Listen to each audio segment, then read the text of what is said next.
All the information shared in this video is available on the public platform. Nothing is discussed here which may breach the confidentiality of our armed forces.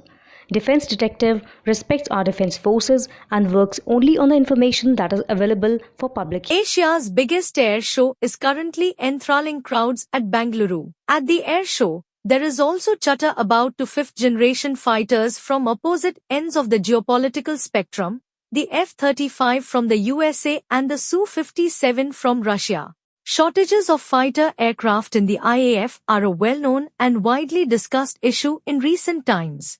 Air power is the primary instrument of national power. The effects it can create are due to its responsiveness, firepower, agility, flexibility, and vertical envelopment, which demand that it embrace current technological trends. According to the World Directory of Modern Military Aircraft, WDMMA, China has around 2,184 combat aircraft, Pakistan has around 498, and India has around 542 combat aircraft. This clearly highlights India's reduced force ratios against its two neighbors. While numerous measures have been suggested to overcome this slide, the numbers are not likely to increase over the next few years since LCA Mk1A is delayed. The order for an additional 97 LCA Mk1As has yet to be green-lighted, and the RFP for MRFA is being worked out. The delay in the supply of GE F404 engines for LCA Mk1A means that the first LCA Mk1A squadron will not be completed by March 2026.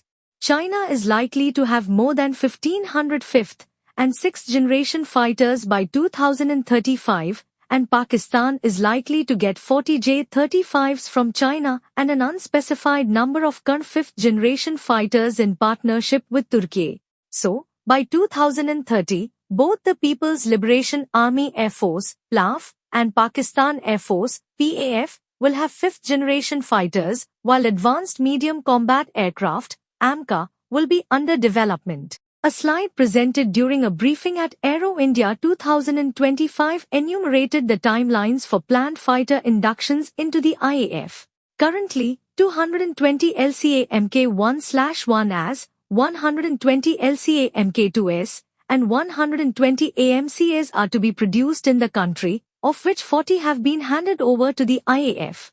The plan is to produce 83 LCA Mk1As by 2029. A new timeframe will be provided for the additional 97, 120 LCA Mk2S by 2035, and AMCA from 2036 onwards. Air Chief Marshal A.P. Singh, while sitting in an LCA aircraft on the tarmac during Aero India, made some scathing remarks like he is not confident of Hull is not in mission mode, and that the 4 aircraft formation flown in the air show is actually not Mk1A since it does not have all the designated capabilities.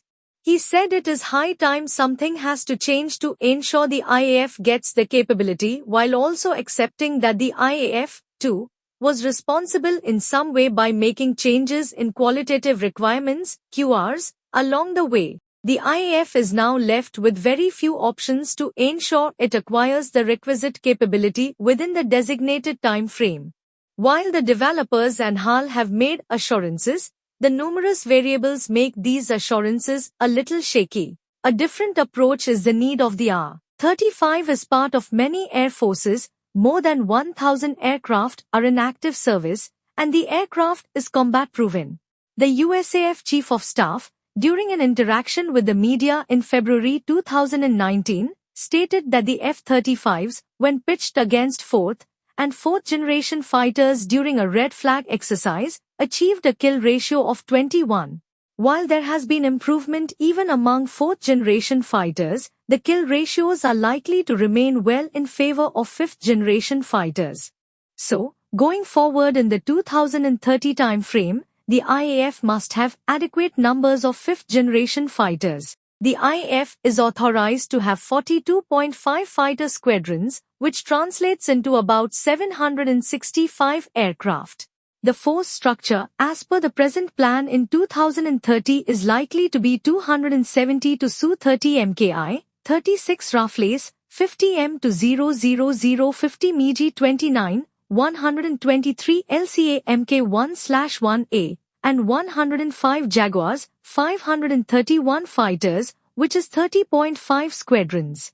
Additionally, 97 LCA Mk1As and 120 LCA Mk2S would be under production, which may increase the number of squadrons to 33.5 since all 97 LCA Mk1As would not have been produced by then.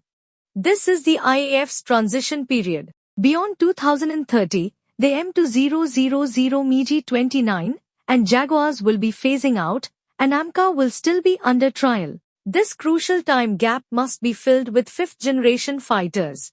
Therefore, instead of 114 MRFA, India could procure 4 squadrons, 72 aircraft, of F-35 or Su-57 depending on who provides the best deal and capability with India-specific weapons, future integration of Indian weapons, and collaboration in achieving self-sufficiency in specified critical technologies. If pushed at the highest level, these 72 aircraft would be far superior to the 114 MRFA, perhaps in a comparatively earlier time frame. This, however, does not mean that the requirement of 42.5 squadrons could be pruned down, since a larger fifth-generation fleet would be required in the 2035 to 40 timeframe, when most air forces worldwide would be operating fifth and sixth-generation fighters.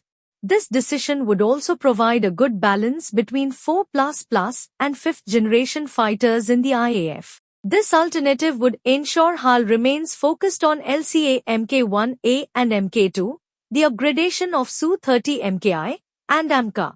It will also align with the country's Atmanirbhar policy and the technological assistance associated with the fifth-generation aircraft contract would help leapfrog critical technologies for future fighter aircraft projects and twin-engine deck-based fighter, TEDBF. By exercising this option, IAF in 2035 would have 272 Su-30 Mki, 220 LCA Mk1/1A, 120 LCA Mk2, 36 Rafales, and 72 fifth-generation fighters, totaling 720 fighter aircraft, 40 fighter squadrons. Subsequently 120 AMCA would get inducted.